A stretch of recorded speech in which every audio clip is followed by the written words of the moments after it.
L'actriu i cantant Yolanda Sey va oferir un discurs sobre la pluralitat carregat d'ironia durant els 700 Premis Gaudí. Va començar a parlar destacant que estava molt feliç per veure l'auditori ple de persones blanques que han aconseguit fer-se un camí en el món del cinema, quan ho tenien tot en contra.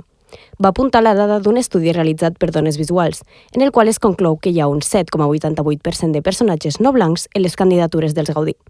Amb la intenció de fer pensar a l'audiència, va posar l'exemple de quantes persones d'ètnies diferents ens trobem quan sortim a prendre un cafè i com aquest nombre en l'àmbit cinematogràfic realment només representava un percentatge molt petit.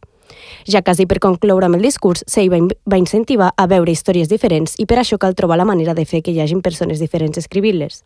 Perquè si no estem condemnats a tenir un cinema blanc, privilegiat i de classe alta, que no representa la realitat i que per tant no serà cinema català. Sey va explicar un seguit d'anècdotes i va acabar concloent que perquè la gent es deixi de queixar cal igualtat de condicions, posant èmfasi en les actrius racialitzades.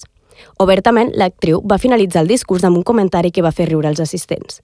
Si algú vol felicitar lo bé que parlo català, serà a la porta signant uns quants exemplars de l'enciclopèdia catalana.